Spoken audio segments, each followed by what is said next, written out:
Hello, good morning. आता जो आहे तारकर्ली बॅकवॉटरच्या इथे आपण आहोत आणि या बॅकवॉटरचं वैशिष्ट्य तुम्ही पाहिलं तर तुम्हाला इथे साईडला बऱ्याचशा बोट्स वगैरे तुम्हाला मिळतील.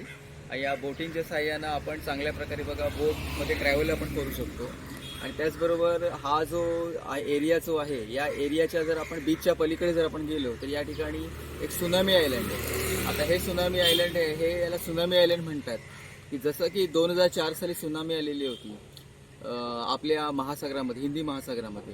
प्रॅक्टिकली सुनामी तिकडे आली होती, पण हा जो इथे आयलंड जो आहे ह्या आयलंडला नाव असं नव्हतंच. तर 2004च्या सुनामी नंतर मात्र या आयलंडला लोकांनीच नाव दिलं सुनामी आयलंड. प्रत्यक्षात हे आयलंड हे एका सुनामीमुळे वगैरे निर्माण झालेलं नाही आहे.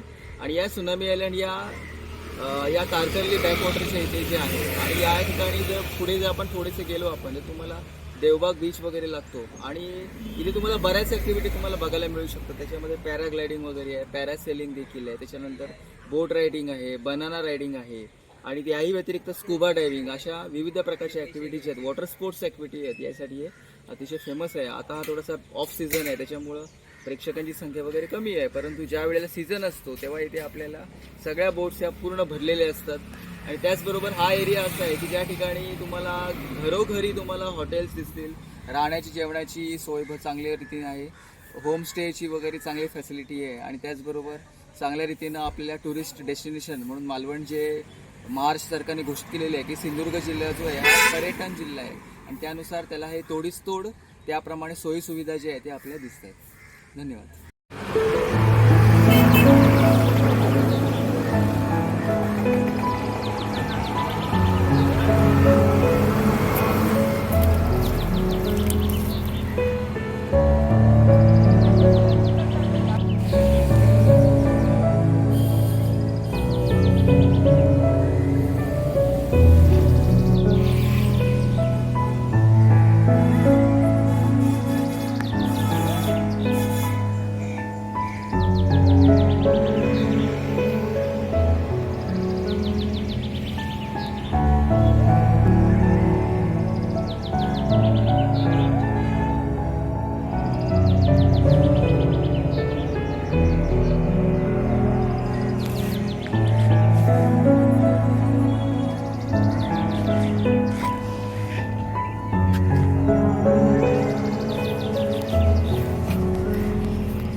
हां, चला